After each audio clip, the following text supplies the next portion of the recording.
Well, this is Dooney the Priest, Dooney the Barber, man, and you're watching Real Life Street Stars, man. And I've been officially co-signed by the man himself, Joker, and the whole fam as the priest of the streets, man. Yeah, DL Dub, stand up, man. Real life. If that shit ain't real life, it ain't real life. Just ain't real. Real life street stars. You know what time it is. Yeah. Oh wait, stop. I wasn't even goddamn recording. Let's bring it all the way back. Goddamn. Okay. Glad I caught that. Hold on, wait. I'm gonna start it back off. Still give you introduction. Still give us our love. It's innate in me to yes, still give us our love. I still want that love. Yeah, we're gonna start it back off in 3, 2. Real Life Street Stars, man. We got it back in the building, man. Goddamn it, Dooney the Priest. Priest of the streets in the building. We got him back on the couch, man. If y'all ain't know, he was on the old couch. Now we got him on the blue couch. Welcome back, first and foremost, man. How you been? That's what's up, man. Dooney the Priest, man. Dooney the Barber. Y'all know what the fuck going on, man. You know yeah, man. But listen, man, just want to say thank you, man, Joker, man. Y'all Real Life Street Stars, man, for co-signing me, basically to be the priest of the streets at Real Life Street Stars, man. So thank you for allowing me to be on the blue couch. So y'all remember me from probably, and I know that's all about to go viral, like for real viral. On some millions of views now, trust me, because I'm gonna prophesy that. Yeah. But I was on the last couch, man, to where it was before the pandemic. So thank you for having me on the couch after the pandemic. And it's the blue couch. This is the blue couch. So, now, real quick, another level now. Because what they see, and for those who may not know you, they see Dooney the Priest, they see the Holy Bible, they see the crown, they see a bandana, and they may not see you got a bandana wrapped around your leg. Camera ain't going that low, but you got a bandana wrapped around your head, so they probably wonder, man, you got a priest with the deacons, with the garb.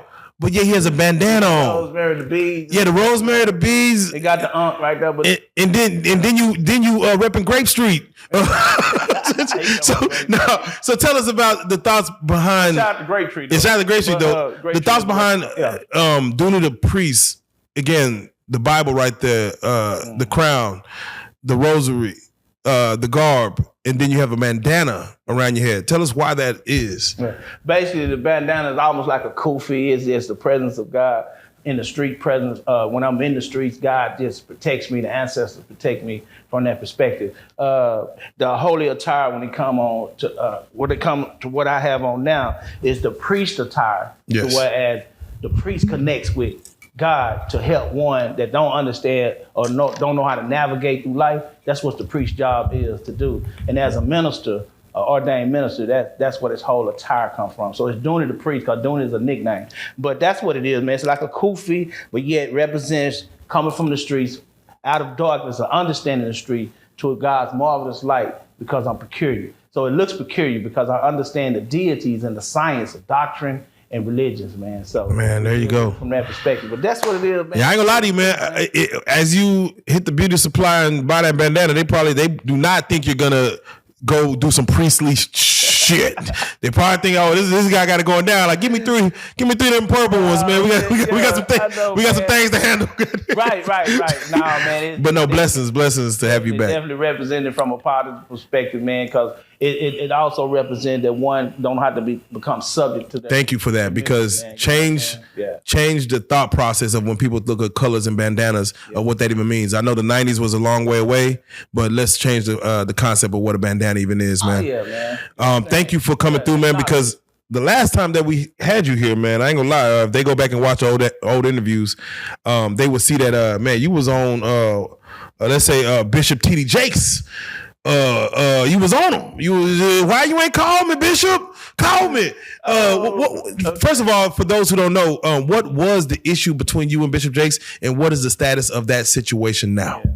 Man, I'm glad you asked that, man. Let me just say I apologize first. Let me just start off with, if you watch the old videos, and that's about to go viral too. That's about to go extra viral, because you got to go back and research the old videos to understand where God has brought me from or where I've evolved. But I just want to say I apologize to Bishop T.D. Jakes for the offensive language that I used, because at that time, and as well as the Catholic Church, because I was upset with some of the priests, you know what I'm saying, that's in the Catholicism or the church, kind of violating young people. You know what I'm saying? And so, but at the same time, Bishop, our situation was, stemmed from MegaFest. It stemmed from people misrepresenting his name, coming at me in a way to where they didn't know that I was fighting with my old man at the same time, to where I almost got in the flesh on some things. So I wanted to discuss some things with Bishop Jakes to where I could share with him what I was going through at that moment. But what I had experienced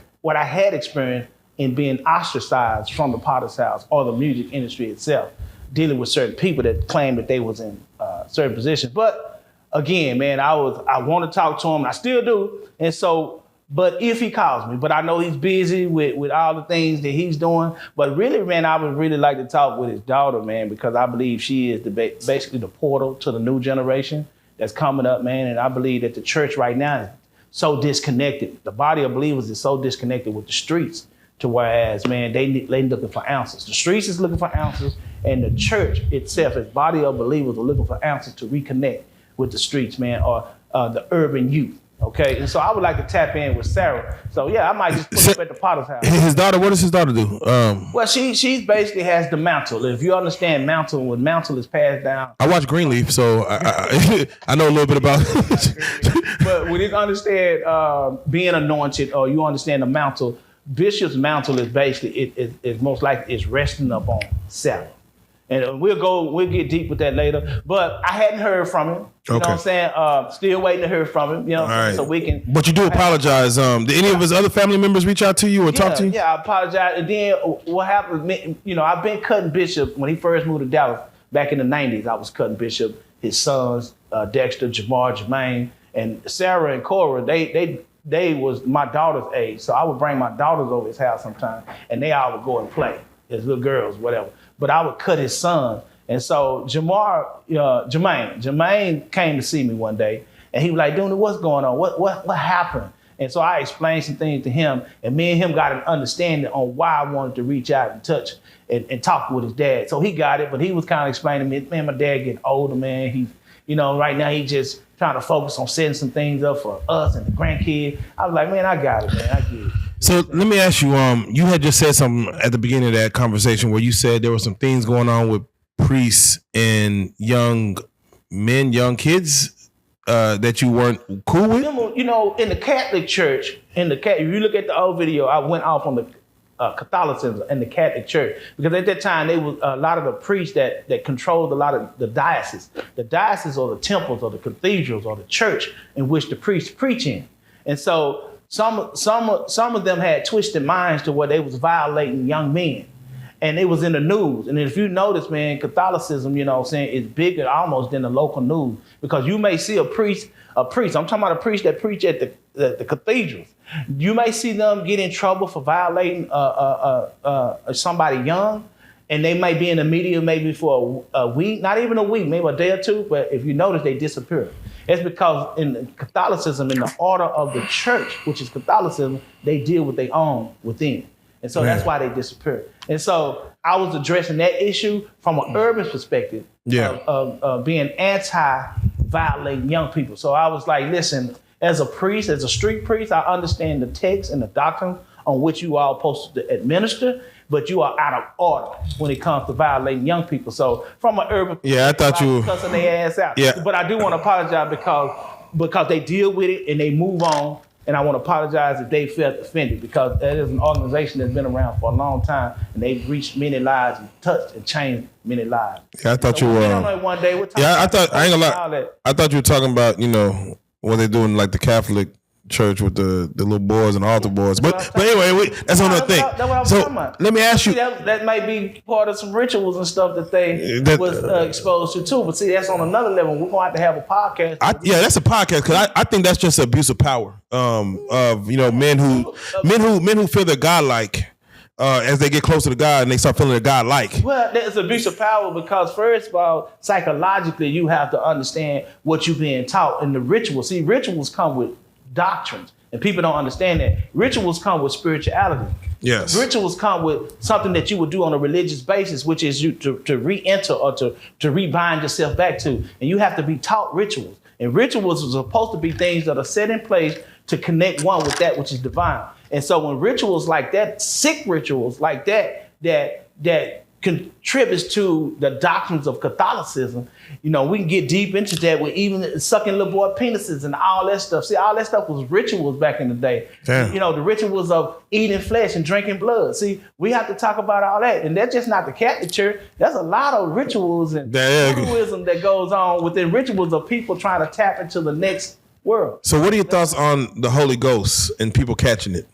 And see, you trying to. We gotta get a podcast because the reason why I say that is because if I say something pertaining to that, we have to go into the whole. Yeah, we got to go deep. Precept on precept upon precept, so I can explain why the thesis or the theory came out of the idea came about, because I've studied the origin of what a Holy Ghost or the Holy Ghost is. So we'll say that for the podcast. We'll say that for the podcast. So man, that's the priest, man. That's on the knowledge of we tap into like Sonetta and all them. Yeah. I ain't gonna lie, Sonetta, he gonna be here in 2 weeks. He gonna be on this couch in 2 weeks. Sai is the fucking God, man. I'll make sure. Fuck Sonetta, man. But the way he did Polite, you know what I'm saying? Now he said he didn't know what's going on with Polite. He said, hey. No, Polite nigga gotta. If he did anything that is contrary to what he's supposed to be doing, or people the question admitted he admitted to. If he did anything like that, then he have to pay with his life. You get what I'm saying? Yeah, he do. But Sonetta has to take. But hold on, Sonetta what? He has to lay on the sword as well. Yeah, but here's the deal. Don't count him out though. Still, come to that brother, man, and beat up for him, even if it's just conversation, or just beat up for him, because I understand what you mean. I got a lot of shit going on, man, and right now he got to reap his consequences if he done it. But hold on, no, you're right. But here's the deal: Polite has contributed to the conscious community like no other. No, you're right. He's a fucking God. When a man is down, don't just count him all the way out. Still be there to bring him back up. Polite, but the reason I say Sai is the fucking God, because everything that everyone in the conscious community, from Cyrus Student City to Polite, that's consciously, even you had Kevin Wesley, all of them that has been exposed, man, on a conscious level of high vibration has come through Sonata TV or, one-on-one Black News. Yeah. So shout out, that's why I say he's a fucking God. He's my ultimate teacher. But it's teachers that have embraced his platform that I have truly learned from to help me find myself. But Polite is the debater of all fucking times when it comes to the knowledge that he has contributed to the conscious community. But with character flaws, me being from the church, I've seen ministers get put on pedestals, or leaders get put on pedestals as though they were God, but have character flaws where people will look at their character flaws and just discredit the message. Yeah, discredit the message that's getting passed. The message. So I say this, man. That's why I said fuck Sonetta, but I respect Sonetta. Can I get your thoughts? Ride and die when I'm loyal to you. You know what I'm saying? Can I get your thoughts on Brother Whitehead, who was out in New York, passed out in New York. He was robbed, but it looked like he was robbing the people because he was wearing nothing but Gucci, nothing but Fendi, designer clothes all the way down. And it sounds like when the feds came in on him, that yes, he was taking the church's money and really investing in himself. And he's saying, man, I'm supposed to look like this. I'm supposed to be dripped down. I'm supposed to be draped up. What are your thoughts on that as far as people getting lost in the pastors, what he's doing with the money versus the message that he's giving that may make you change your life or outlook on life that day? Well, that's good. I'm glad you asked me that, man. And when it comes to the structure of the church, you got to understand the church is really supposed to be set up nonprofit, which is a 501c3. Okay? Supposed to be. Yeah. Supposedly. Okay, so it depends on where he's set with the tax bracket. So if he wasn't set up like that, or if he was dibbling and dabbling into government funds that was supposed to be donated to 501c3, then them funds have to be allocated to whereas he has a salary. Now, on the other hand, Bishop Jake does it differently. And I learned this just being in the science of the church and being behind the scenes. Bishop Jakes has a business called TD Jakes Ministries. Okay, it says ministry, but it's not a ministry. It's just a business with an LLC. Then he has the Potter's House. The Potter's House is 501c3 funded through the government. So that's when he has to stay within the parameters of government structure. Can't talk about the gays, all that. So you can get money through that. And so he's supposed to be on a salary when it comes to those funds, which he don't take a salary. You know why he don't take a salary? He told me this one, and he said it on camera. Is because he has TD Jakes Ministries, which is a business. It's for-profit business. So if you set up LLC and people are buying your tapes and DVDs and everything through your business, then you can be profitable from that. Yeah. So it's really basically He drinking again. He drinking again. And so if the feds walked in on this particular minister and he wasn't set up to receive those funds through a profitable business to pay taxes upon, then yeah, he's taking it from the church perspective or from the offerings that the 10% that the saints supposed to be giving, then yeah, he had to reap the consequences on that first on a federal level, which is you tapping into government funds without paying taxes and you out here flossing. And you're not structured on the business end, right? So yeah, he gonna have to suffer that from that perspective first before it exposes itself naturally. And that's what happened. You know, the feds came and got him and it made him look bad and it discredited his character when it came to distributing the funds, which is supposed to be for the people. Now, if you got Gucci and stuff, go open up some businesses, man. You know, like everybody else, man, go Gucci and let that be when you pay for anything that's tax write-off because that's part of your uniform. Yes. But don't let it be because the church people are bringing, the saints are bringing funds to the church off their 10%, Malachi 3:10, when you bring 10% to the priest, and then you take those funds and you allocate them within your personal gain. Then yeah, you got to reap the consequences. God gonna get in your ass for that. Is there a way that if he was to use those funds and like hit Harry Hines and buy him some cat, is there a way to write that off? No, you can't write that shit out. You know, you supposed to be fucking with the funds, man. Like I said, if he got the devil lurking. If he got his own business, then hey man, tax right off within your business. It's profitable. Yeah. Hey man, that's part of massaging. You know, okay. Up out of that. I don't know. Yeah. Pay your taxes, man. Pay taxes, man. But don't fuck with the funds, man, that come through the church, man. Y'all got to excuse my language on that because we excuse you. Problem with pastors, not being structured or set up right. You got a church and you're not even 501c3. You know, I've been fucking with the church for over 20, 30 years. I ain't gonna lie to you. A gospel rapper. So, and that's what we're gonna talk about Ryan, because he's scared to even fuck with the church because, as my manager, because he feel like that he robbing the church. I said, no, the church been doing monetary business for years before you and I even came. Yeah, I ain't gonna lie to you. There was a pastor that came from Chicago down to Houston to minister. They invited him out, and then he did he came to the church, he did the ministry, but he came outside, and the truck that he drove down that was on like 24s, the rims were missing. But I wasn't so much tripping about the rims missing. I'm like, why are you on 24s? Like, why is that a thing? Like, I mean, anyway, but pastors like the floss. Ain't nothing wrong with the floss. Ain't nothing wrong with add a couple inches to the rims. I floss in the holy gear. I can give a damn about a $40,000 necklace, and I got a problem with niggas walking around with $50,000 necklaces anyway. You ain't got a crib, you ain't got no car, you ain't got a fucking business, you ain't got an LLC. What the fuck is you doing? I would hope they do it with insurance. Like, at least don't do it. What insurance? What you mean? Have a necklace with insurance? No. So what I mean is, if you have insurance on your necklace, if something was to take it, hopefully with insurance, as everybody knows, it's to indemnify, which is make even. But hopefully your shit is worth a little more on paper that you come up. No disrespect. Anybody want to drill, man? Pop your shit, man. Diamond, $40,000, $80,000. Like I said, I don't have a problem with people flossing. I mean, sometimes you gotta floss. You gotta show. I did it, man. 30 years ago. Shit, I had grills everywhere. I had grills at the top, grills at the bottom. Yeah, everybody know me from back in the day as the gospel rapper Peculiar Record. They'll know when Dooney did gospel rapper, he popped out. He had grills. Let me ask you, I waited for when you were flossing, did it have the desired effect that you wanted off of flossing? It had the effect at that time to show the Christian kids that they can be cool too. Because at that time you had to cool to serve God. Okay? Yes. You gotta be cool to serve God. You had like people like Master P and them was coming out and they had grills, they had medallions, they had all this stuff on. So we've always done that to whereas it could contribute to the influence.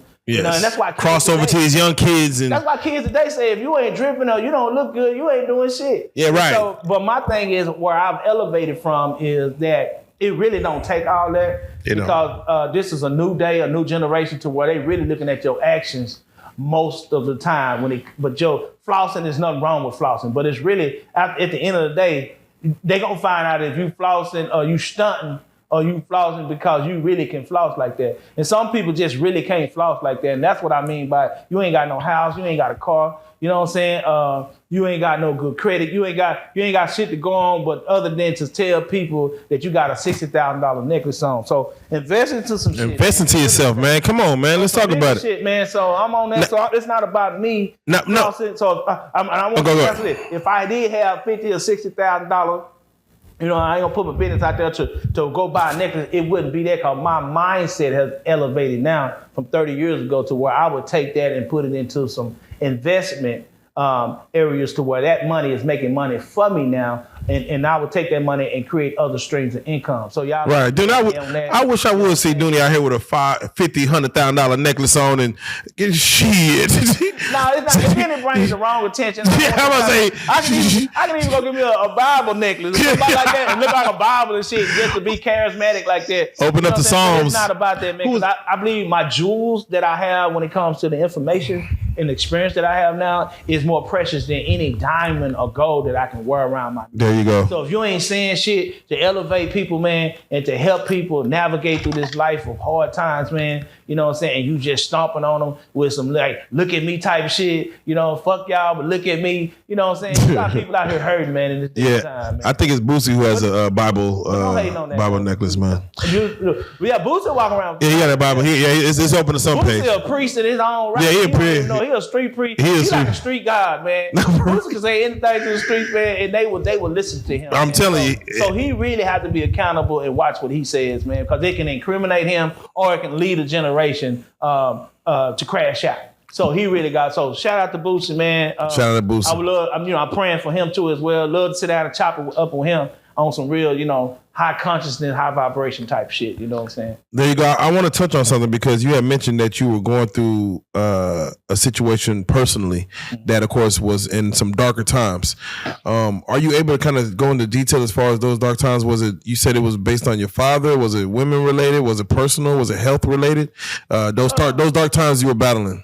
Man, that's good, man. One was just the text itself, and one was not understanding in relationships. You know what I'm saying? Because I'm looking into polygamy, and we're going to get back to that too. But It was one of that because I was molested at 13, 14 years old. I was molested. By who? But I was molested by a woman.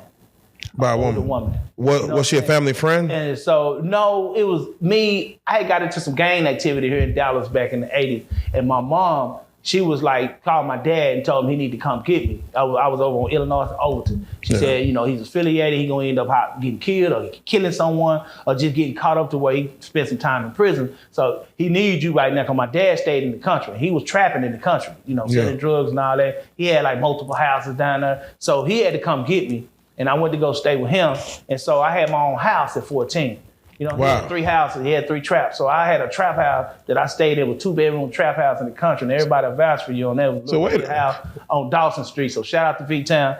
Shout out V-Town. But wait a minute. So I know I'm moving fast. But I'm curious. No, I want to ask you, do you look at it as molestation back then? That's what we're finna get to. Okay. That's what we're finna get to. So I was out, wilding out, smoking weed, man. I was exposed to a lot of stuff because I didn't have no order, no structure. My daddy was a dope dealer. He stayed up the street with his girlfriend. I had my own house at 14. That was just his trap house. The other room was his stash house, was stash and shit. And so, I knew that. That's how I ended up smoking weed early. So me and my partners, we hanging out, being managed. We 13, 14, trying to find ourselves. So we end up over this chick house, man. She 25. You know what I'm saying? So, and one of my partners told me, he 13, 14 like me. He say, man, she gonna give you some. Now I'm finna get real now.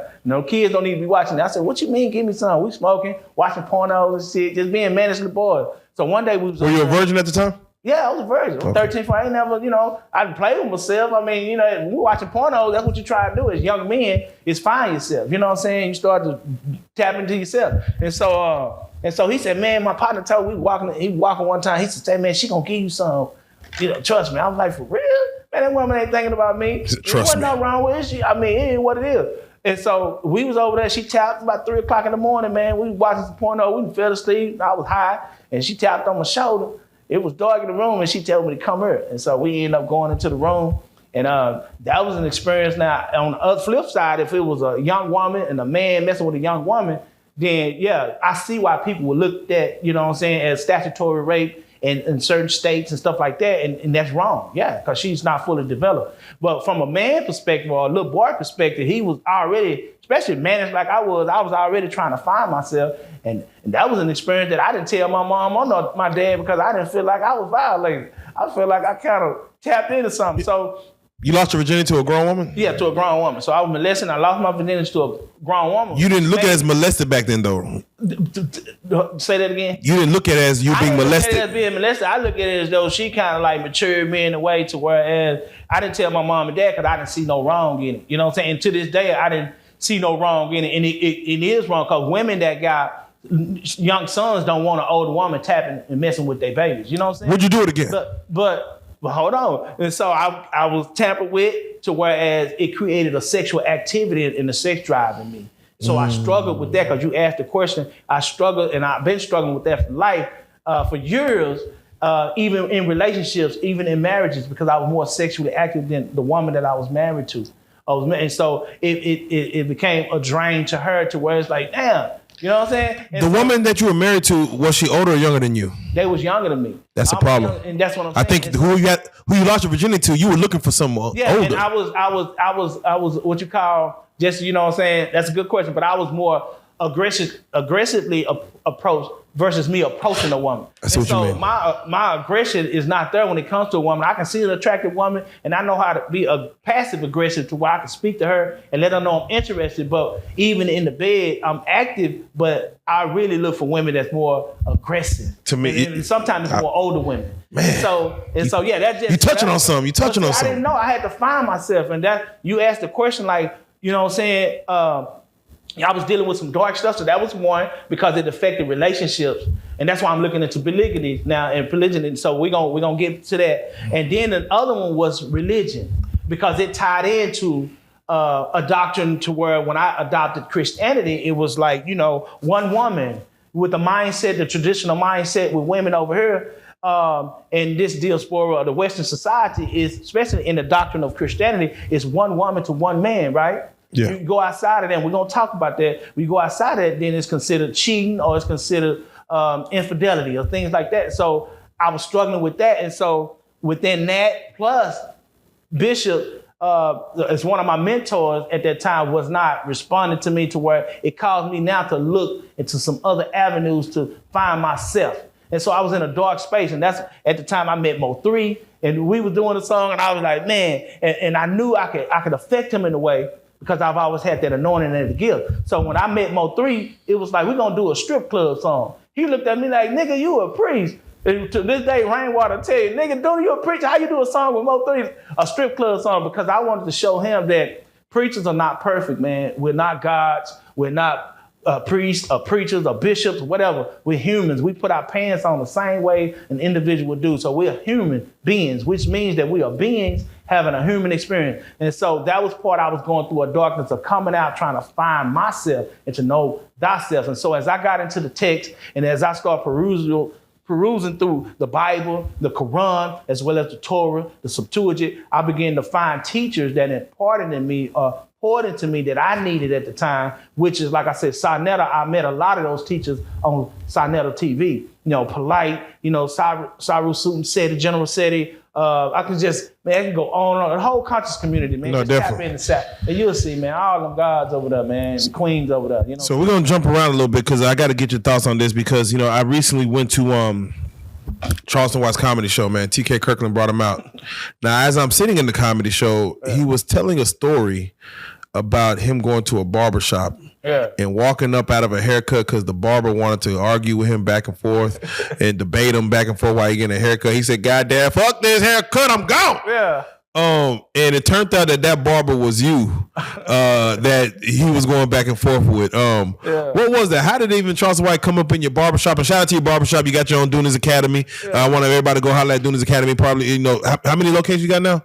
Yeah, but tap in, man. Yeah, tap in. Gannon, we on G-Lane, man. Yeah, G-Lane Gannon, man. You know what I'm saying? And Oak Cliff, I was borderline of Oak Cliff and Duncanville. Next to Jenny's. Everybody know Jenny's in Duncanville. That's my sister right from next to Jenny's. Shout out to Jenny, man. You right there. From another mother. I fuck with Jenny for real. How did Charleston White get up in there, man? What the man, good question, man. Actually, you know, before I start, fuck Charleston White. You know what I'm talking about? Nigga, you owe me some money, nigga. Well, he didn't pay. Nigga owe me. Listen, he man, got up and left. It looked like. Yeah, everybody in the hood, everybody in the D know that, you know, doing it, you know, really don't cut as much no more. They know I cut celebrities. So he didn't know that I charged $3,000 to cut a celebrity. Oh. And this motherfucker got a half a haircut. I'm finna tell it now because he got on the show and I didn't get a chance to get my lick back. So I'm gonna get my lick back right here, man. Fuck Charleston White, man. He owed me $1,500 because that motherfucker got up with a half a haircut. Half a haircut? Yeah. But see, he started it. Did he say he liked the half that you did? Yeah, he liked the half he did. You know what I'm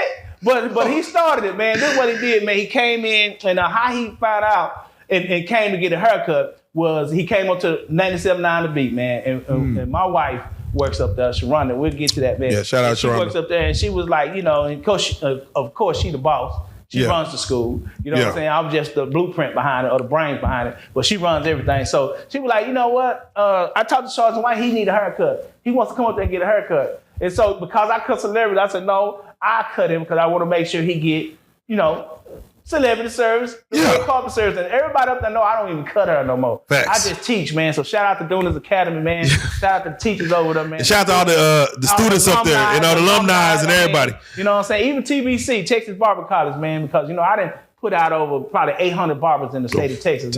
They know you. They know you. So I'm known, man, all over the state of Texas as well as other states. And so to make a long story short, she told him about the school. He said, yeah, I'm finna do a show tonight. I do need a haircut. So he ended up coming over there to me. And niggas was standing outside. Nigga, we on Gannon. This G-Line. We standing outside, but it's peaceful. It's not chaotic. It's in order. And everybody respects one another. So we were just outside, just talking in the corner. And he walks up. And I had already pre-warned everybody that Charleston White would be there, you know what I'm saying? So just give him the red carpet and show him some love. So he gets there, he like, man, there's a whole lot of niggas outside. So I said, hey, Charles, come on, man, let's get a cup, man, it's doing it. He said, oh, yeah, okay, you doing it, yeah, your wife told me about it. I said, yeah, come on. So we got to talking, and we just let him share, man. And we even videoed it. Some people was opening up video. We just let him talk. But then he got on the pastors. Do you know the priest? I don't think he know. I thought he just knew me as a barber. Yeah. But, shout out to the red, white, blue, the barber gang. You know what I'm saying? Y'all know what it is. Y'all know who the fuck it is. And so he got to talking about religion. And he got to talking about pastors. I think pastors should get robbed and all that. I understand why he would feel that way. Did he know you was a pastor at the time? No, he didn't know. Oh, so he talking to a barber who is a pastor about pastor. A preacher. A scholar up on the scriptures and the text. Yes. When it comes to like I said. And so he got to talking about the Bible and Jesus. And then I said, well, okay, well, if you want to go there, then we can go there because barbershops are known for religion, sports. That conversation, yeah. I mean, we'll talk about conversations that's supposed to be at the workplace. Yeah. You have those at the barbershop. They called it, back then, in the 50s and 60s, it was the black man's country club. There you go. You know what I'm saying? And so we'll get into that later. We'll get deep into that. But he came in and started talking and not knowing that we was used to conversations like this. But everybody knew how sound I was in scripture. So when he got on the scriptures, he was like, wait a minute. This is what he said. I didn't know this. He basically looked at me like, I didn't know this thing was so sound in scripture. So that what made him tap out. And Charleston White, if you know Charleston White, he ain't never tapped out with nobody. He gonna overtalk you, and he gonna kill you with the jewels that he dropped, as well as the shock factors of saying some bullshit or some stupid shit. But at the same time, when he came to the scriptures and the text, man, he said it on the comedy show. Man, that nigga know that Bible. That nigga know that word. Yeah. But he owed me $1,500. And I know TK Kirkland them that paid him by now. He need to run that bag to me, man. God damn, real talk. God damn.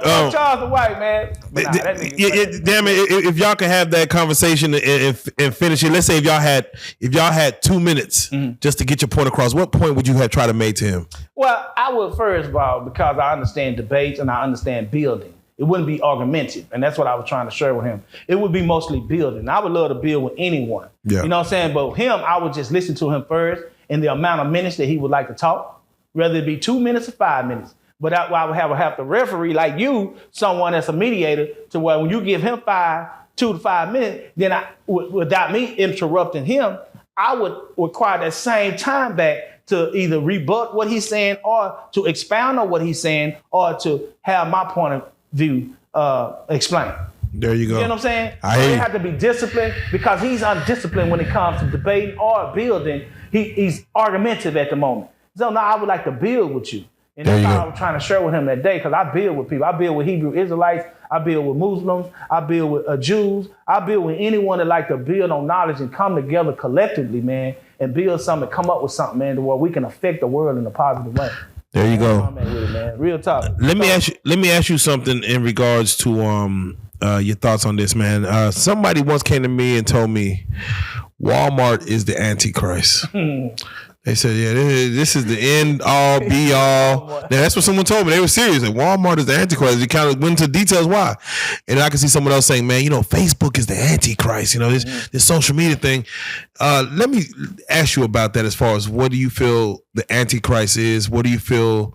Is it an entity? Is it a person? Can it be a thing? Is there such thing as an Antichrist? That's a good question, man.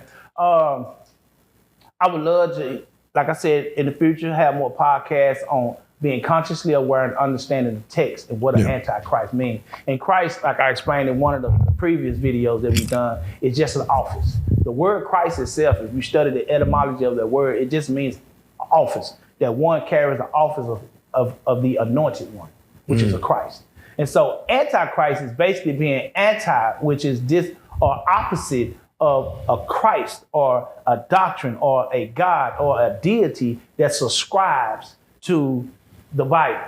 So everything that the Bible talks about, the prophecies, the stories that are in there, the principles, the concepts, the laws, everything that this particular text talks about, which is a version, just the King James Version, then anything opposite of this becomes the Antichrist. And so the Antichrist is already here, because it talks about it in Matthew 24 as well as Revelation, certain part. It's already here. It's been here before you and I was born, and it's going to be here when you and I leave, because we're beings having a human experience. And anything, any religion, any concept, any business that is opposite or tries to discredit the Bible or Jesus Christ or the deity or the God of the Bible is the Antichrist.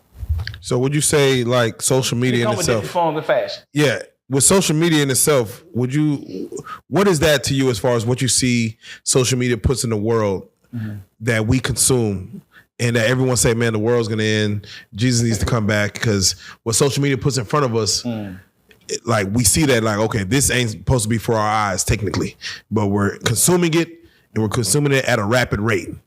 Right. And we're becoming desensitized.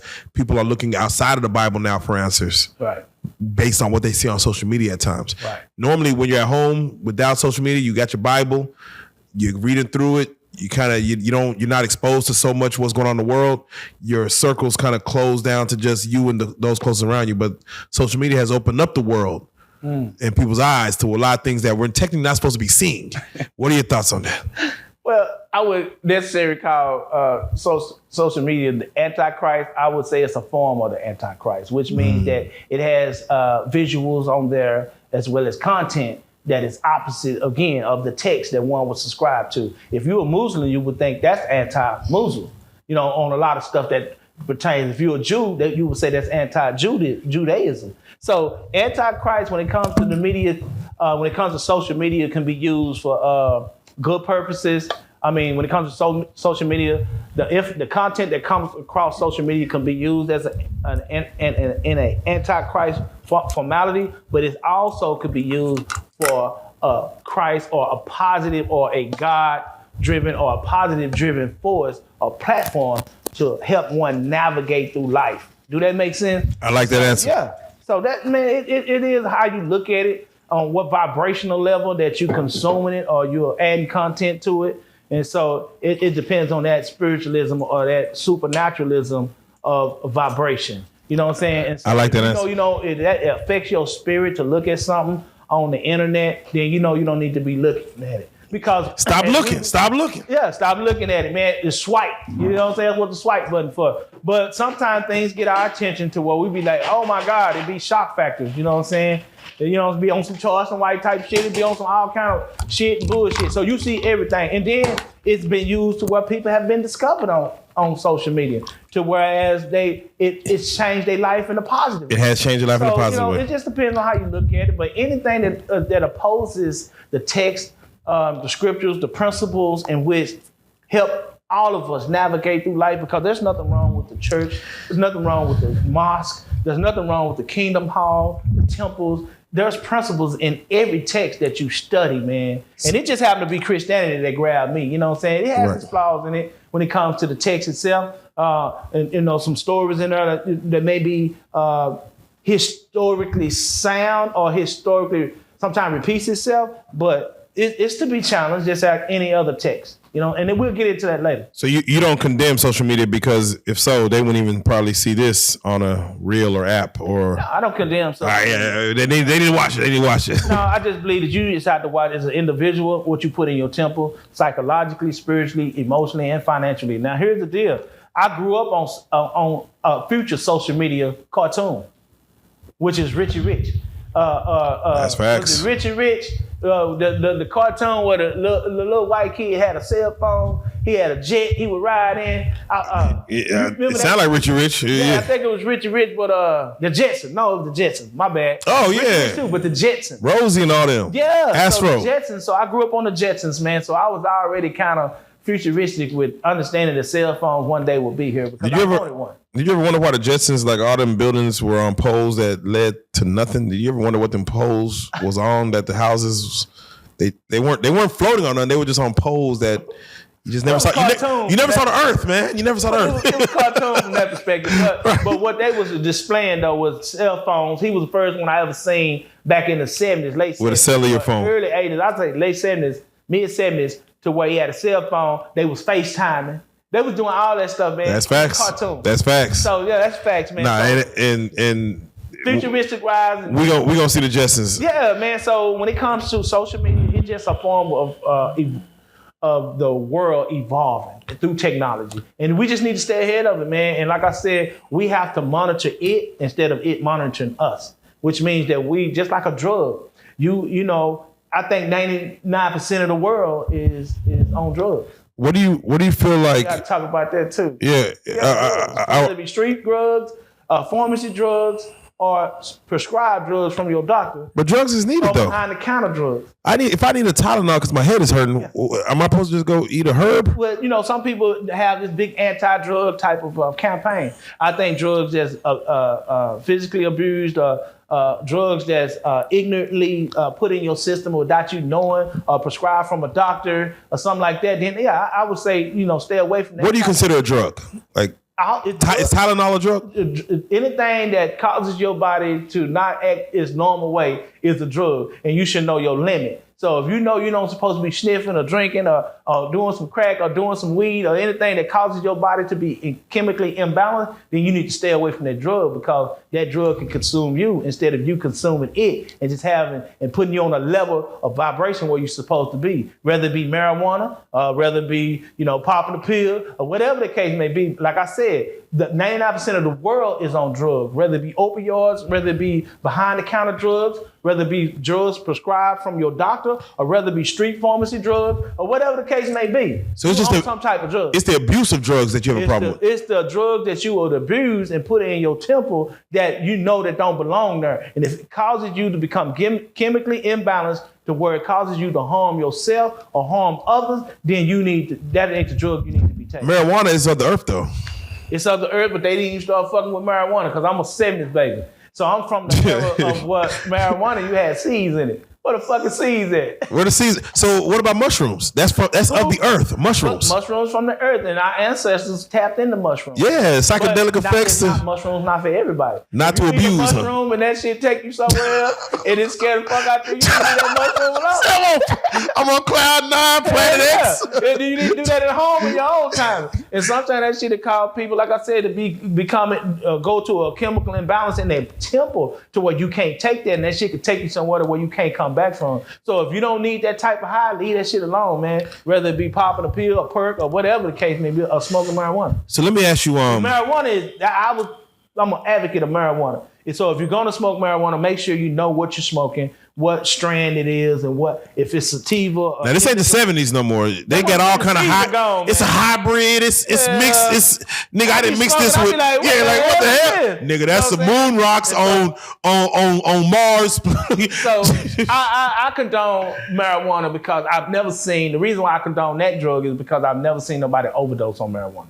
I've seen people overdose on behind-the-counter drugs as well as pharmacy drugs or street drugs or even now the fentanyl that's out now. I mean, people don't need to be taking stuff that they doctor when it comes to pill or man-made that they doctor have not prescribed to you. But if you do, I don't knock it. You know what I'm saying? But know your limit. So if marijuana was instead something you smoke, it was a pill you popped, like a pill of marijuana, would you subscribe to that? If I would look into as it though it same effects. Hold on, but I would look at it as and shout out to Duke Farrow. He's going to college for alternative medicine. Shout out I Duke would Farrow. look at it to where I would study what strand it is, how it was made. Because anything man-made, man, once man put their hands into it, to where they take away certain nutrients or they add certain shit into it, it's gonna alter that. Once it's synthetic, you know what I'm it's saying? synthetic. Yeah, it had to be organic, man, and that's what I miss, the organic weed, man, to where, you know, it gave you a certain type of chill feel. And the only thing it did was you get tired of smoking it, and then sooner or later you get hungry in a bit. Hungry. You get horny. Munchies. You know what I mean? This weed nowadays. Eat some synthetic food right after that. Yeah, but I condone weed, but just know what you're smoking, what strand, whether it be indica or sativa or whatever it is. Do your research on it, man, before you put shit in your body. Because at the end of the day, what I'm learning, man, at my age, is to protect my temple and what I put in it. 30 years ago, man, shit, I wake up and eat a Snicker, you know, and some cold pizzas. You know what I'm saying? There you go. And I'll be good. There you go. 20 years old, shit, nigga, that was my food for the day and I'm gone. But when you get a certain age, you know what I'm saying, to where you've seen some shit, you've seen kids come in, babies come in, and you've seen the elderly leave and transition to the next world, then you begin to become seasoned or experienced in life. You know, you don't know everything. I'm a 70 baby, so I don't know everything, but I do know a little bit because of experience, man. So, yeah, so that's just where I'm at with it, man. Let me ask you, what do you feel like religion and AI will be like in the future? Do you feel like AI will help or hurt the religious and conscious thoughts of people? Well, that's a good question, but AI is already here when it comes. It's been here. Because all it is it's going to speak to the text, man. It's going to teach you. You can already now go on certain apps and learn different languages when it comes to the text. So I think that'd even be better. But my only thing about AI is taking away physical jobs away from people to where they can't make a living. That's the only problem I would have with AI. But when it comes to the knowledge of it, if they can keep it under control to where we can gain from it when it comes to knowledge, because it takes us even to put into AI in order for AI to even accumulate the information. So AI could be used for advantages and it could be a disadvantage if it takes over. And like I said, prevent people from really being able to make a living, because I think that's the biggest issue, even with the writers and everything. So when it comes to the text, I would use it from that perspective of learning it from different languages, because when you follow the text in the language, then you'll find the culture. And when you find the culture of the particular text and the origin of it, you will find the God or the deity. So let me ask you something. Mm-hmm. Would you rather go to the grocery store and have somebody ring you up and calculate your change mentally or based on a calculator? I would like it, like I said, when it comes to... Because either the calculator is going to do it accurately, it can do it accurately, or the person's going to fuck up and there might be error, human error. But I worked at a grocery store. I worked at, back in the day, I didn't work at grocery store. I didn't work at retail places to where the computer still does it just manually. It needs us to do it. Versus now you go to the grocery store and you scan your own shit. Scan your own shit. You know, hire somebody to do this, man. I don't want to do this, man. I got all these groceries. I got to scan this shit. Yeah, the computer going to get it right at the end of the day. I'm doing more work. I want them to do it. Yeah. So pay them to do it. You know what I'm saying? I did it. And then it was, like I said, it would allow people a job, man, for they can take care of their families. Because AI taking a lot of people out, man. Yeah. And you know, world ran by computers. Out, man. And so everybody broke. You know what I'm saying? We don't need it. We don't need it. World ran by computers. Everybody broke. Yeah. We don't need that world. Sooner or later, man, we got to not let the computer take over us. We created the shit. You know what I'm saying? But we have to keep it in perspective and let the AI know, shit, we still run shit, but it can have its advantages for where we don't have to really do a lot of shit individually in order to progress in life. But if it's taken away from jobs, man, I say, nah. Yeah, I would say, what if there's, like, 'cause jobs only mean that we're supposed to provide a living for ourselves, but what if everything was free? And what if we're just born, humans are here just to reproduce everything, AI is running everything, they're doing everything. Wouldn't you want to see a world like that, like Wally or something? Like we're all just make no money. It's free, but ain't nobody make no money. Niggas ain't making no money. Come on, man. No, nothing costs nothing. It don't cost nothing. Let's just say it doesn't cost anything. I'm just gonna speak from an urban perspective. If niggas ain't making no money, man, we gonna start doing some shit, man. So, we got too much time on our hands. Yeah, we got too much time on our hands, and we gonna create some shit. We're real creative people, and sometimes it'll harm people, man. Cause we gotta eat, bro. Yeah. You know what I'm saying? So no. Right. Yeah, give me the AI, man, so we can keep making a living around here, man. So give me your thoughts on, people talk about the Illuminati. We have some people here speaking on the Illuminati. Does it exist? What are your thoughts on Illuminati? Does it exist? Is it an entity that is real out here? That's a good question, man. So I'm just going to, speak to it, and we can get more deeper into it later. But the Illuminati is definitely an organization that exists. You know what I'm saying? It's like the Masons? It's associated with that, but I think it's a little bigger than the Masonic temples, bigger than the fraternities, because they are just small portions of the Masonic order. And then you have even street gangs, because all of it at the end of the day are just secret societies. There are societies or a group or sector of people that believe in the particular information within that sector. They believe in that, and they're sworn to sacredness to keep that secret. And so that's what an order is. Even in the church is a part of a Masonic order. But don't you feel like that's needed, or should everyone be at the table privy to all information that flows Some through? people couldn't handle certain information. That's what I'm saying. You know what I'm saying? And so the Illuminati is basically one, to just break it down in the definition of it, is one that's enlightened. And when you're enlightened, it's either with knowledge or the sacred information that the masses maybe couldn't handle, but at the same time to be able to control a chaotic mass within order. You know what I'm saying? And so, again, anything could be used from an evil perspective or a good perspective. And so even when you join fraternities in college, it has good positive stuff to it, because at the end of the Masonic order or the temple, or even in gangs, then it should be, it's a sacred order and a secret order with the information, but it should have some positive things to come out of it, to where you're building not only a people, but a community. You know what I'm saying? And even to become a Mason, you have to ask one to become one. That's the first thing of the order. But the Illuminati, to answer your question, does exist. We'll talk about that more, and it has a certain amount of people that's involved, small group. And I've learned from one of my master teachers when it comes to Illuminati, and I would advise everyone to go see his video when he really talks about it in depth, which is Pastor Ray Hagan.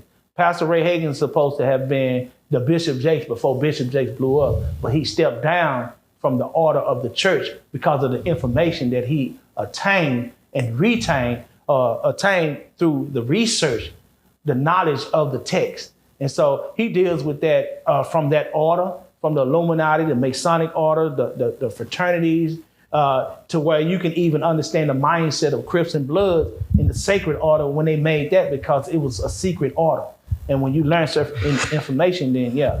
Would you want to be, Illuminati exists, would you want to be part or have a seat at that table? And if you had to give up a loved one to do so, would you want to do it? It gives you unlimited knowledge to a lot of things you would not be privy to. Yeah, and that's a good question. And I believe that there are people that think like that, but I would believe that's more of selfish, for self-benefit. You know what I'm saying? I believe that when God has you on this earth, living in this temple, the most divine, that you have an assignment. And that assignment is to build and help people. It's not to destroy people or want to see people destroyed. And so when you go into it with a mindset like that when you were willing to sacrifice someone else for your self-gain and for your position in the world, then that's selfish. To whereas you're not humble, first of all, and then you don't take other people into consideration.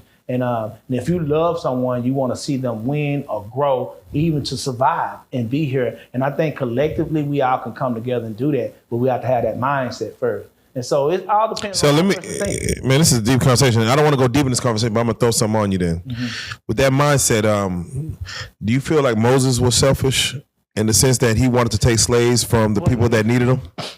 He didn't went to Moses. No, I'm just asking.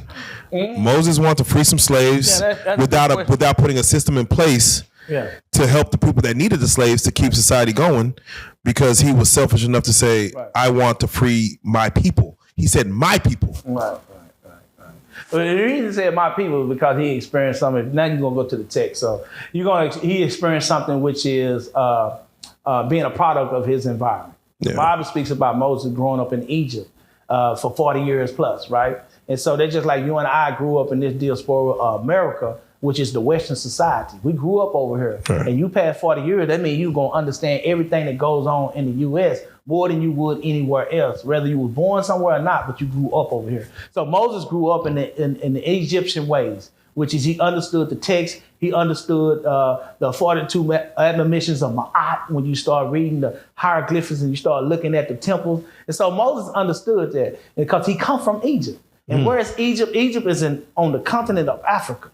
It never changed geographically. Right, but to have an Exodus though. But I know, Exodus is just a book or whatever. We'll go to that text. So Moses, if you're going to go to the story of Moses, then you would have it would have to come into question: did that story really happen, or is it allegorical? But we'll just stick with the text, right? All right, the text says that he when he went on Mount Zion, he spoke to a burning bush. All right, and the burning bush said to go back and free the people. He said, when I go back and speak to the Pharaoh, then what should I tell the Pharaoh, or who should I tell the Pharaoh who you are? And even the burning bush didn't have a name. The burning bush said, tell him that I am, I am.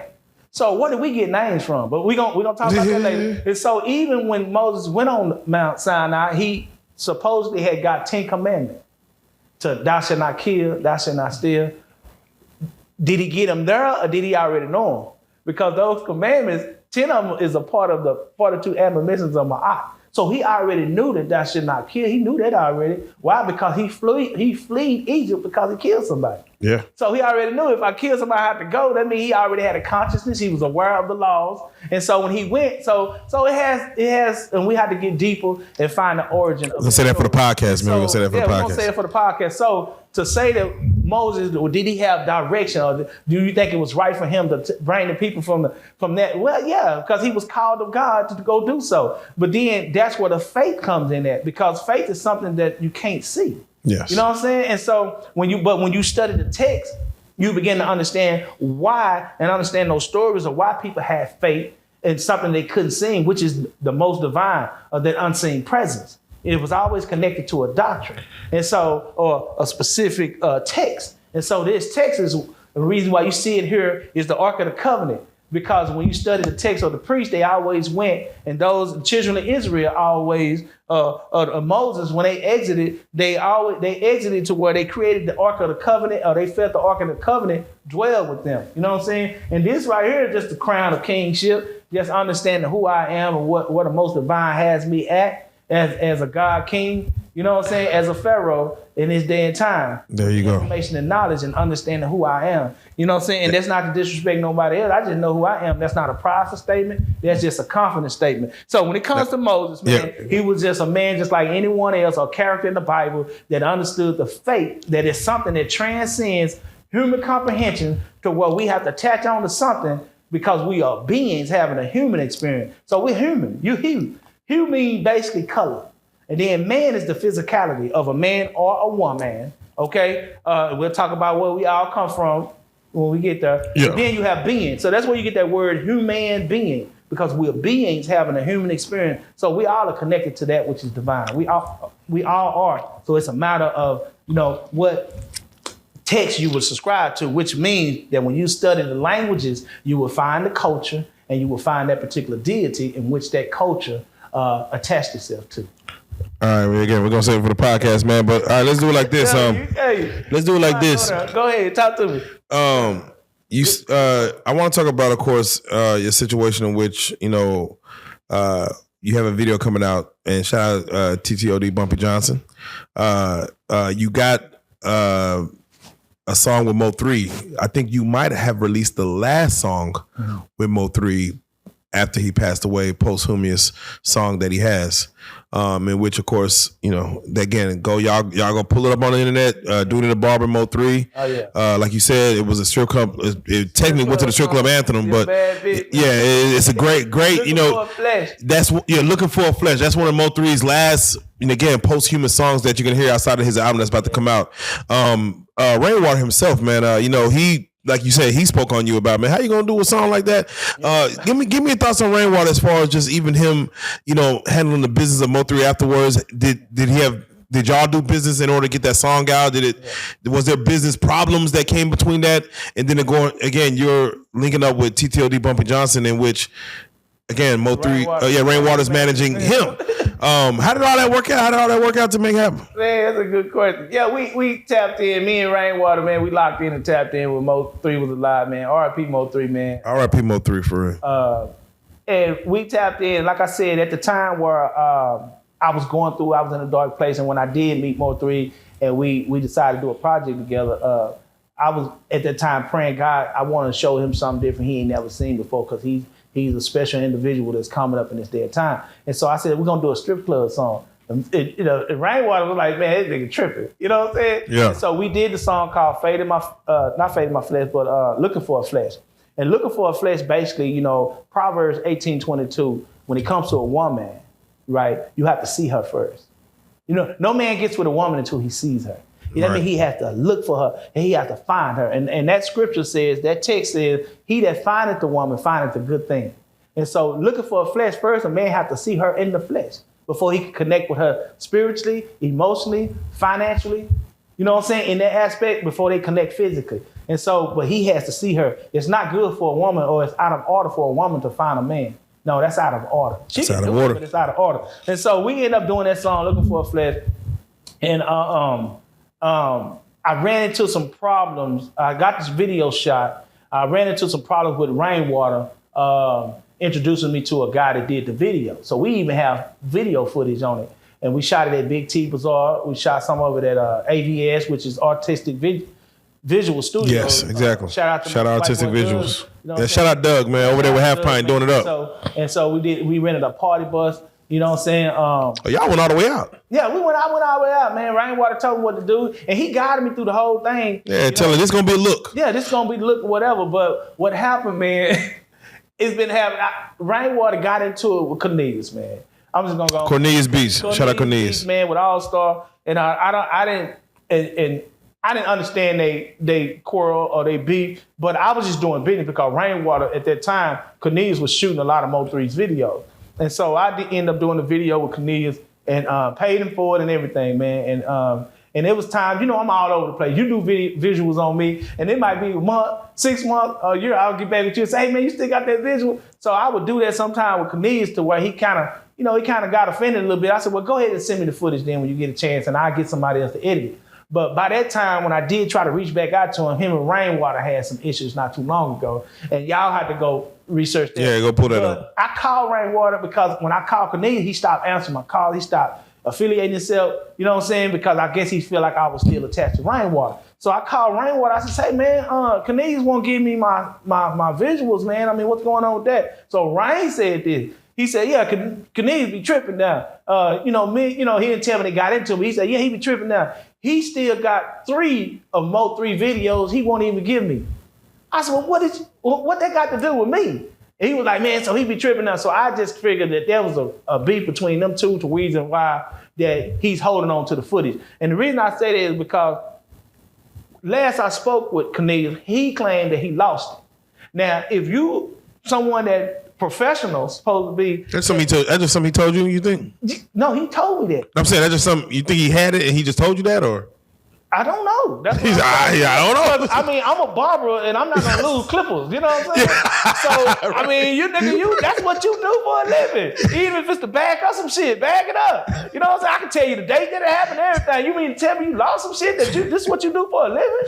Yeah. Hell no. So I told niggas that in the street, man, they be like, man, you should go get at him. I said, nah, man, I mean, it ain't that serious, man. It's just the fact, but I just want to let everybody know if they do see a song with me and Mo 3, then I own the copyright to that. I'm gonna put my disclaimer out there, man. So get that shit to my grandbabies who's not here, even in the future. That's my shit, man. But between him and And Rainwater, they need to work that shit out. But just to let Cornelius know, man, I don't have shit to do with whatever beef y'all had. I just need my shit. I paid you for it. You know what I'm saying? And even with Rain, when Mo3 was still here, we was trying to finish up and add on to it. And you know what I'm saying? And we supposed to been doing that, but we never did because of what happened to Mo3. But now he claims that he lost it or he want to reshoot it. And how the fuck we gonna reshoot the video if 3 ain't here? I said, man, just give him my shit, man. And so I just walked away from it. But to bring you all the way up to TTOD, how we met. Well, TTOD, before he even started met Rain, TTOD was just a young guy, man, that just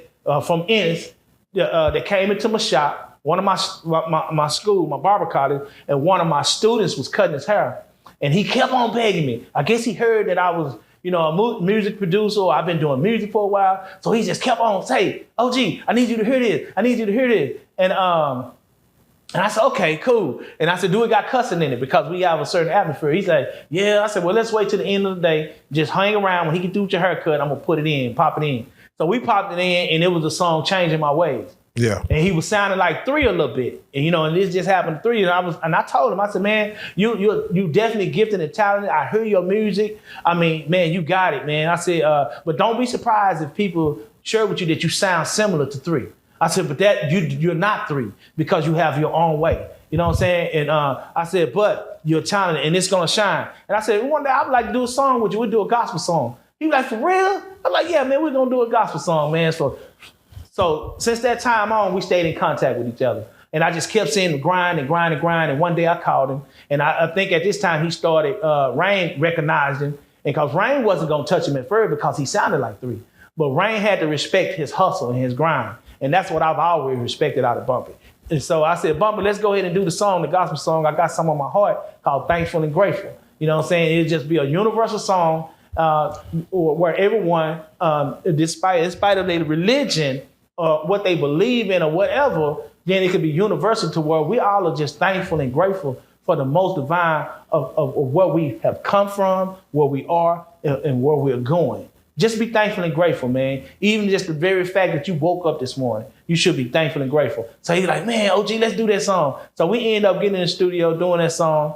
And that one wasn't through Rainwater because me and him had already previously talked. You know what I'm saying? And so, but it's definitely, we just released it right before Thanksgiving. So yes, sir. It's hot. All digital platforms. I'm somewhere in the video. You might see Joker somewhere in the video, Reallyfe Street Stars. Joker came and did a cameo. Yeah, got a cameo in that motherfucker, guys. Man, I called him, man, and then I had some shirts made up because I did some other songs as well. So yes. I'm going to tap in with Repping the brand. World. Yes. Doing World on YouTube, man. Doing World. But definitely, man, that's how that's a great song. And TTOD Bumpy Johnson, man, has a voice that is uncanny. And y'all two mixing it's just a beautiful thing. It's hot, man. He got that song Slanging Iron. I mean, hey, go tap in with TTOD, man. I've been praying for him as well as all the Dallas artists, man. I got a lot of nephews out there. That's what I call them, man. There you go. Gully, you know what I'm saying? From all shout out Gully, yeah. Shout out Gully, man. Mondo Brown. Shout out Mondo. Coming up, man. Even SK, you know what I'm saying? So shout out SK. That I've just been affiliated with to where I've mentored them in certain areas to where I've spoken to their lives. And I told them that God is going to elevate you with the talent and the gift that you have. Just stay faithful at what you're doing. You know what I'm saying? And if you ever need the priest, call me, man. And we can just be on some level to where if you don't understand what's going on spiritually, call me. And I've even got calls, even from Mo3. You know what I'm saying? I've sent him some things to where Rainwater said, man, Mo3 called me and told me, man, you had shared some stuff with him, man. He said, man, you the priest for real. And I said, for real? And, I said, well, I'm always praying for him. And Bumpy called Thank you for that. Not too long ago, Bumpy called me one time at about 2:00 in the morning, man. And y'all pray for him. He was going through something. And man, and he was disturbed about some things that he was going through in his personal life that he didn't understand. And so I began to share to him and minister to him. And he was like, man, and he just asked me questions. I need your help. And I would deal with him and I would share some things with him. And it resonated with him to whereas, man, he was just feeling it and the phone hung up. And I tried to call him back, and I think the phone had died or something. And I tried to call him back, and this was like 2 a.m, but he wouldn't answer, so I called Rainwater. And so Rainwater picked up the phone. I said, hey, man, I was praying for Bumpy. I was talking to him. Man, you need to call him and check on him. Have you talked to him? He was like, nah, I ain't talked to Bumpy none today. I said, well, you need to call him, man. It's 2 a.m. He said, man, that nigga gonna be all right. He, you know what I'm saying? And he just made me laugh. He was like, he always do something. I was like, man, you tripping. He said, but he gonna be all right. I told him to stop doing all that, man. And now I'm glad he called you, because now you know what because he be denying. It's either the devil or God. Like, it's whatever, right, man, whatever. So I hold him up in prayer, to make a long story short, as well as Rainwater and as well as everybody in the city. And I believe Rainwater is definitely the modern day A&R, you know, that has to connect with whether be Empire and anyone in the industry, to where he can really make a difference in this industry, man. And so me and him talked a couple of times about managing, and I brought up, man, listen, I don't need you to travel with me. I don't need you to even take my shit to the radio. I mean, no radio station, but the record company.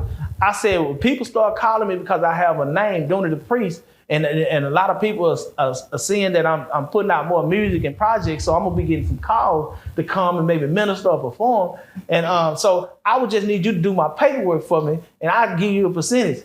Man, I don't want to take nothing from God. I said, hey, it's real. I said, this is a business. And I said, I've been I said, we're not going to take nothing from God, because I don't play with God's money either. I said, but when I go out, like when I did Pull Your Pants Up, I traveled for about 3 years. And sometimes people, you know, in the church or outside the church or community events will give me honorariums or pay my rider. You know, that's just for my time, the flight and things like that. And just to get that together for me, and I will pay you 20%. But his perspective is taking money from the church. No, man, it's not taking money from the church. Church do business all the time. Church is big business, man, at the end of the day. No, facts. Go ahead, man. But yeah, no, so I gotta ask. We're talking. You know, we shooting the shit. Mm-hmm. I do have to get your thoughts on you had mentioned polygamy. I just got to get, you know. You say you're trying to look into polygamy now. You know, first, you know, the Western culture is all about monogamy. Yeah, and you're saying, as Dooney the Priest, you are saying you are looking into possibly looking at worlds of polygamy, and that might be what is to make man happy. Give me your thoughts on that, because, you know, some men might need to hear this. Yeah. I'm glad you asked me that, man, because like I said, it stems back from previous question you when I spoke about me. The sister, right? Situation. And I'm more sexually active, so I found myself in relationships to be more sexually active than women that I've been with, to where, you know, a couple times I even stepped outside of a marriage, you know what I'm saying, which is a covenant agreement that you would make with the United States or your particular state, which is a cohabitant agreement that you would go down to the courthouse and pay maybe $35, $40 for, and you would sign this paperwork to whereas she take your name, you know what I'm saying, and y'all document it within the rights of a traditional marriage. Well, according to the law, back in 1882, it was Edmunds, they call it it was passed through the Edmunds Anti-Polygamy Act in 1882, to where that's when they did away or made it unlawful to practice polygamy. You know what I'm saying? So polygamy has been around way before time, but I didn't know this because I come up under the doctrine of the church, which is one wife, one man. Now, polygamy is not for everybody, okay? But if you study it in the origins of it, then religions practice it. You look in the Bible, then, you know, you were speaking, even Moses had multiple wives. Some of these guys in the Bible that were called by God had multiple wives as well as concubines. Okay, but it's not for everybody. But within this culture, or the Western society, when it comes to this doctrine, then that's the traditional mindset to be married to one man and one woman. And then you had the Edmunds Act come along and make it unlawful, which is a man-made law. It had nothing to do with the original covenant, a cohabitant covenant that you could make with a wife or multiple wives. You know? Why not just date multiple women and have them live with you? Like, why marry them? Well, you can marry. Like, why be possessive? You know, I noticed you had, shout out to Kevin Wesley. You had Kevin Wesley, and you have to have even that in art. You know what I'm saying? To where, you can date, you can have multiple women. And I didn't understand it as I stepped outside of my marriages, to whereas that was innate in me to probably have multiple women. I couldn't have like thousands of them, but maybe one or two. One or two, or three or four. And so, 3 or 4. You talking about 3 or 4. I would say 2. At my age, I don't think I could. About two could do it. Shit. But to look into it is to maybe court a woman, to date a woman, and to practice and put in your cohabitant agreement that that fits both parties or all three parties or multiple parties, to where it could be customized to where you are. And when you sign that cohabiting agreement, which you could do now, I've always been able to do it, but you just can't go get married in the court system, because under the laws of the court system, it's only one man to one wife. Correct. And if you marry outside of that, it's null and void. Outside of that, it's infidelity. But if you marry outside of that, when you still married to that particular person, it's called a bigamist. Yes. You go to jail, it could be a felony for that. Correct. So, but if you practice polygamy and you have a cohabiting agreement to where you all sit down and y'all write up something that fits both of y'all or all three parties or parties that are in concern, and then that fits y'all, whether it's to stay together or whether your wives are to have individual places. Because one of the things I would do, my wives would have individual places, because my wife now, we're cohabited married. We're not married through the laws of the United States, to whereas we are married under the common law. In the state of Texas, you have common law. You be with someone for 6 months to a year, more, or 6 months or more, then it falls up under the laws of Texas as common law. You know what I'm saying? But we hadn't went down into the courthouse and documented it as such. But we have a cohabiting agreement. So my wife now is a heterosexual, like Kevin Wesley was saying, that she's not into other women. So I wouldn't need her to go out and find me another woman. You get what I'm saying? Now you have women that are into women, and if you looking into having that type of relationship with multiple sex partners, then that woman would be the one to really be the aggressor to go get another woman. But I'm with a woman that don't. So I'm curious, if you were to bring another woman in, would she be about 9-10 years older than you? It all depends on her mindset. It's not really her age, as long as she's legal, you know what I'm saying? And I wouldn't get them too young at my age, because some of them have traditional mindsets where they looking for one man and that's it. Some of them ain't seen the Jetsons. Say that again? Some of them ain't seen the Jetsons and don't know what the hell you talking about when you say, hey, I like the Jetsons. Before and explaining them where I'm at, and they be like, yeah, I'm cool with it, until we start really get like involved. They be like, no, wait a minute. What does she know about it? Well, she understands. I've talked to my wife about it, but I want to make sure before I bring you to my wife that you understand that what we're about to encounter. And most of the time, man, with the mindset, and I've dated a couple of younger girls as well as older women, their mindset, there's nothing wrong with it. You know, they're just where they are. If they grew up with this particular mindset, especially if it's Jesus or the Christian doctrine, then they have a challenge, or it challenges them when you start talking about polygamy, because they don't want to go and look at it from its origin state as well, because they've been psychologically already trained that one man should be one woman versus studying the text. So if you want to go there with me, this is just where I'm at. If you're not right there, I understand. You have to continue this relationship. Wait a minute. Dooney, are you saying you would use religion to get the puss? No, I would say that religion plays a part, not religion, but the text plays a part in structuring your relationship, because you have to have those principles in it. You gotta have structure. You know what I'm saying? Yeah. And principles. Yeah, you got principles in it. You gotta have that. I would want my woman to be dedicated to me, because I'm gonna be committed to her. We just in a multiple relationship with my other wife, but I wouldn't want you, going out being with another man. Now, there are relationships and there are women now that feel like they should have multiple husbands or be able to do what they want to do outside of the relationship. It is 2023. And it's 2023. So I don't knock on how anyone, whether you be transgender, heterosexual, gay, or whatever a part of the alphabet you may be, I don't knock any one of their sexual behaviors and how they encounter a sex desire or to be with someone. Because at the end of the day, my whole take on that would be, I had a song called "It's Still Gay" that I took down about 10 years ago.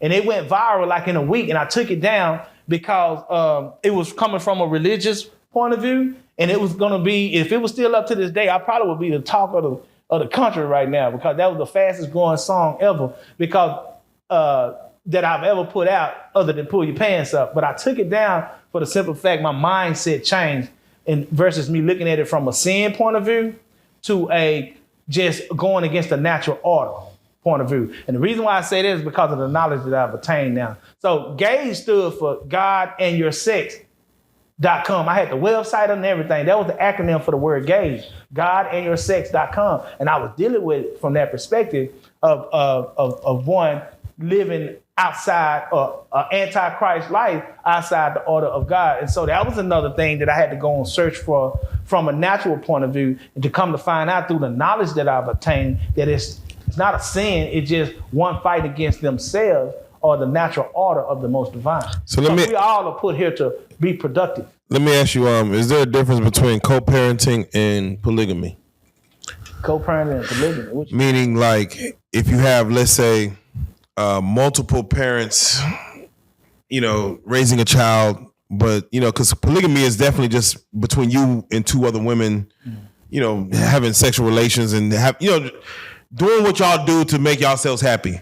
But also when it comes to parenting, it does become, of course, you, a woman and a woman, you and another woman, raising a child, like the mother of the child. And like, is there a difference do you see in polygamy and co-parenting, or is those two separate things?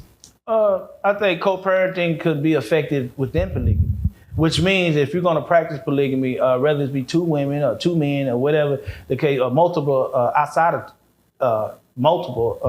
the duo, which is two, I think it's just a matter of the principles that you put in that child. So if you got three women raising a child, then at some point you're going to have some type of big brother that comes into play or an uncle that comes into play, so you can balance that child out and give that child at least a chance to find out who they are before you can identify that child as being transgender or opposite sex or whatever, because one would tap into who they are the way they was born. If you were born to be a man, your organs going to show that. When they open you up, when you pass away, this temple go down, they can open me up, man. And they do that during autopsies and stuff. They open you up, they're going to view my organs. And if my organs say I'm a man, which is I can't reproduce like a woman can, that means I'm a man. Now, I can say I'm a woman or want to be a woman all day long, but that's just going against the natural order on which we was born in this temple to be. So let me ask you this. If you have a child and you live a polygamous relationship, the mother of that child is not one of your two wives. It's somebody from your past. But the mother of that child is also living in a polygamous relationship with, let's say, two other women and a husband. That child now has you with two other women, its mother with a woman and another man, or two other women and another man. Do you feel like it may cause confusion in the whole order of things? If, let's say, everyone prescribed to that, everyone prescribed to what you're on. It would only cause confusion if the one that biologically had that child didn't sit down with that child and explain the order on which they are all functioning on. Because children are very smart, and the internet has proven that to be so. Even the grandbabies coming in now, they're smart at what they know, right? And so that means they can attain the first 5 years that they are born. You can, if you are in polygamy relationships and stuff and multiple relationships, you are, as they start asking questions, to explain that. And that should be part of the process in training a child up in the way they should go, and they'll never depart from it from the psychological point of view. And that's what happens. We never sit down with those that are up under us and explain what we already know or how we are acting. And we expect them to know because we act that way, versus us sitting them down and doing Q&A, which is questions and answers, and getting it from their perspective, or answering the questions that they may have, and for they can get an understanding on how we chose to live. And so, yeah, I think you can raise a child perfectly, but but my thing is give them the ability to choose for themselves, because I see we having a problem with that, and that's where it's coming into where they saying children at a young age maybe psychologically thinking that they not supposed to be who they are when it comes to them being born a male or a female. So give them the chance to really identify with a man if you're a little boy, to identify with a male figure or someone that can mentor you and show you your testosterone characteristics on how to be a man, versus you teaching that boy to always be around a woman and learning the feminine side. Because we do that, tap into our feminine side, because one day we're going to coexist with a woman. So we got to know how she feels, how she thinks, and everything. So I don't have a problem, and I don't think that's a problem for us to teach men how to treat women. But I have a problem when we just expose little boys only to women. You know what I'm saying? And that can play on his psychological image as being a man, and vice versa with the women. If you're raising a daughter, you need to expose her to women. You know what I'm saying? If you have multiple men that you're sleeping with, you know what I'm saying, which is going against the natural order, but you can still set order, allow order to be in that child's life to where they can make a sound decision for themselves. And if they choose to go away to where it's outside the natural order of the divine, then let them make that decision based on the fact that they've seen your lifestyle. They either agree with it and like it, or they decide to make their own choices in life to say, this is what I am, based on what I've seen and what I know and how I feel about myself.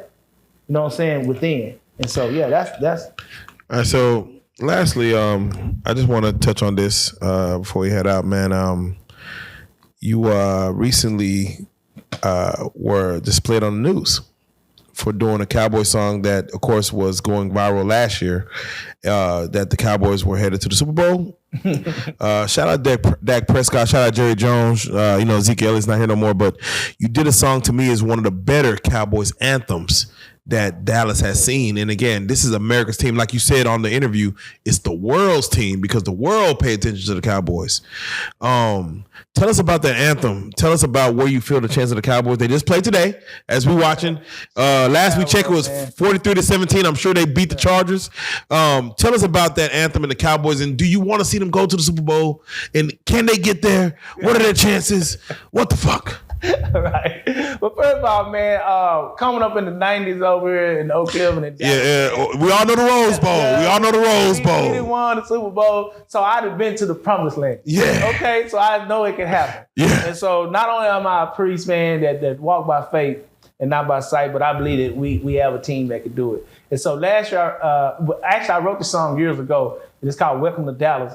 And then because we're Super Bowl bound. So it's on all digital platforms now. Y'all go tap in with it. Welcome to Dallas. Welcome to Dallas. You can find it on the Super Bowl bound. Dallas Cowboys. Super Bowl bound. Goddamn. And so I took an insert of that and gave it to the radio station, which is shout out to Magic 94.5, my boy Mo Dave over there. You know, he shout out Mo Dave. Album, so I got 94.5. Dude, shout out to Bink and 97.9 The Beat. You know, shout out Bink, Big Bink.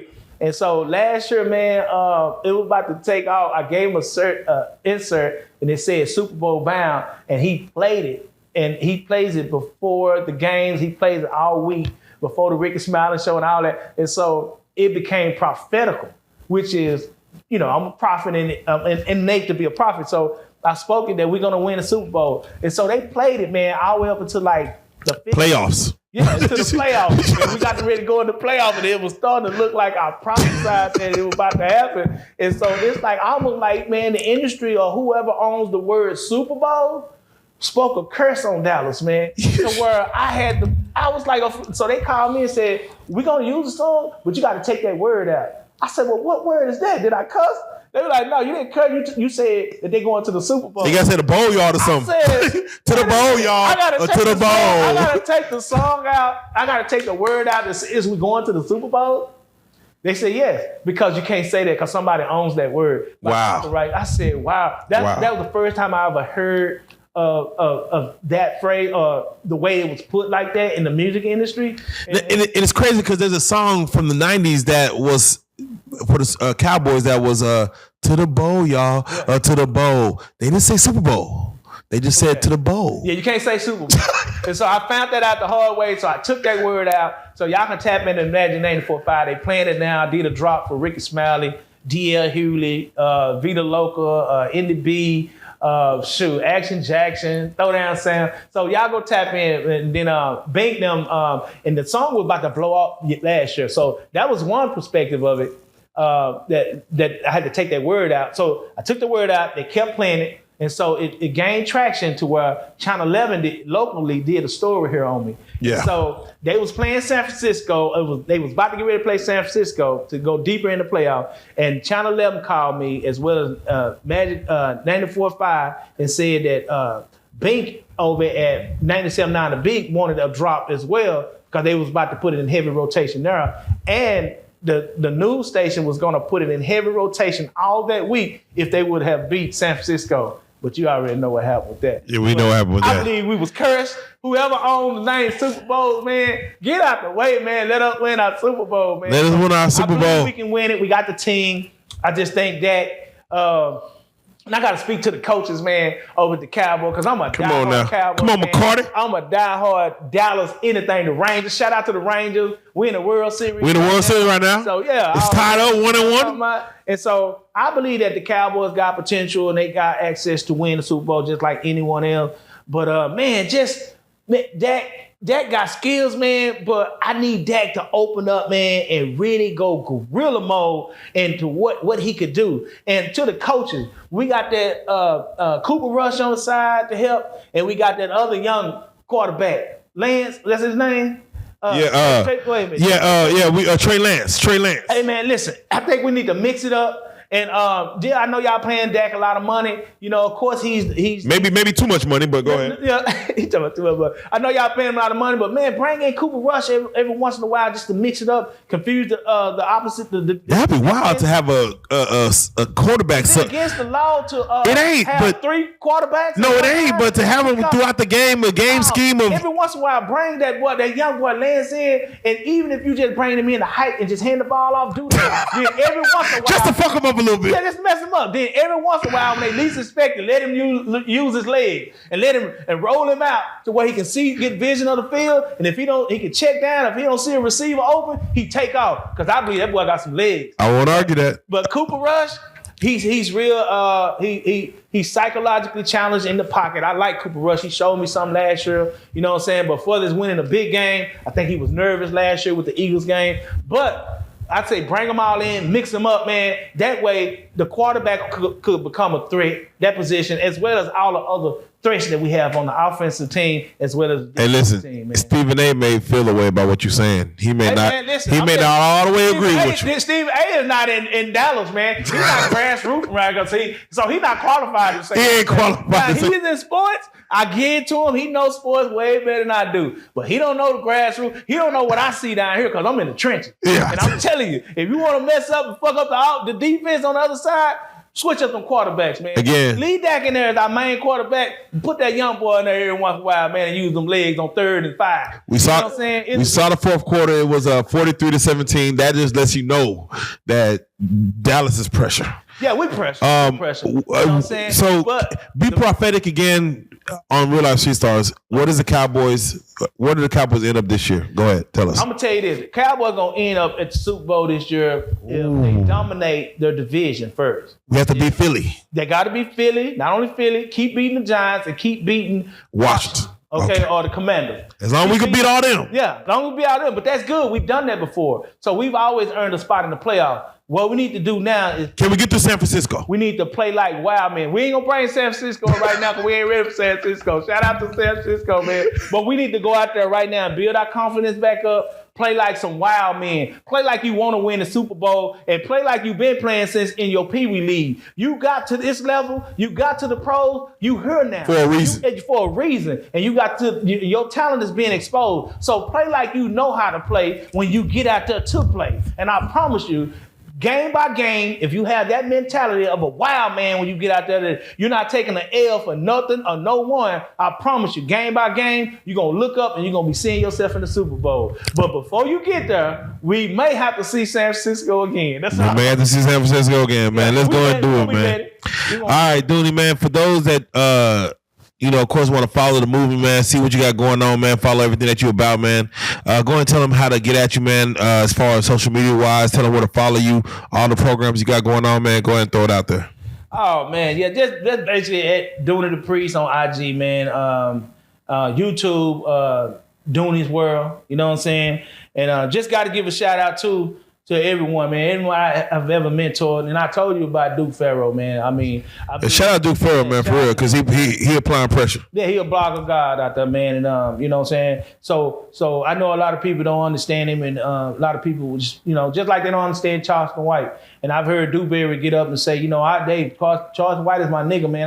I knew Charleston White before he even blew up on the internet. Well, Duke Farrow, man, I've mentored him for a while, and he deals with a illness, or he's been diagnosed with Oxberger's. I think it's Oxberger's. I think you study that particular disease, then you'll understand why have outbursts like he does, and he acts like he does. And so, and if you even notice that where sometimes I go on his platform and me and him can have decent conversation, and he never gets outrageous or get out of line or gets defensive when we're talking, but we can talk on a level to where I understand him and we can build together. And I think he wants to build, you know what I'm saying? But at the same time, you know, I understand a lot of people may feel about him a certain way. In the celebrity boxing match, my money's on Duke Farrell. But I take my hats off to him. Whoever he boxes. I got it. And I take my hats off to him for him going back to college and study alternative medicine. But Duke Farrell, it has been proven and tested that he loves to fight. You know what I'm saying? Even if you look at, he came to my old hood and fought some bloods over there, rode the bus. Anybody that ride the bus to a fight? And fight a gang of people, you know what I'm saying, have been, to me, jumped in. I tell him all the time, you a Crip in the blood. And then Charleston White, he put Charleston White out. You know, I know y'all probably. Yeah, we seen that. He the one put Charleston White out when Charleston White had Brave. And sometimes we'll talk about Charleston White, and I tell him, I said, well, Duke, you can't be mad. I said, because you put him out. He's your product. You know what I'm saying? So you want him to be great. When he came to see you, or you came to see him, and y'all spent that time together, he studied you. So you can't be mad because your student studied you and he took off. I said, what you need to do is embrace that. And so when you see Charleston White, he's a product of Duke Farrell on times 10. Okay? And anybody that and I say that to say this, and I'm going to go back to Charleston White. Anybody that get up from a half a haircut, there's something wrong with them. You know what I'm saying? Hey. Psychologically. And I think that the state house from where I was born at, Vernon, Texas, or the state house, mental house that's in Terrell, Texas, I think Charleston White, they done accidentally released him from one of them. But anyway, I fuck with Charleston White, man. I would love to build with him. And thank you again, man, for having me on Real Life Street Stars, man. Hey, it's been an eclectic. To me, and we can talk about whatever, man. Let's talk about it out here, man. Hey, definitely, man. Let's go bring it back for the podcast, man. But for right now, man, I think this is a definitely good conversation to lead into what we need to talk about next. We already have him here in the building, man. You already know what it is, man. We got him on the blue couch this time.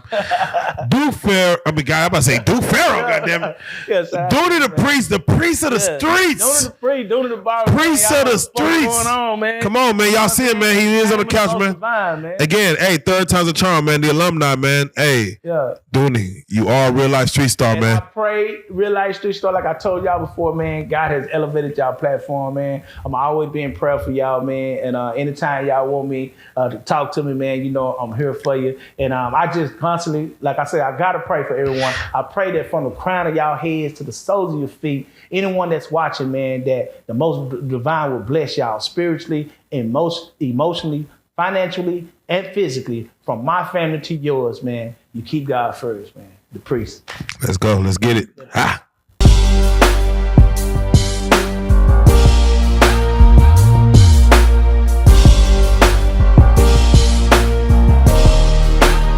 Shout out Reallyfe Street Stars, nigga. Move it. Hey.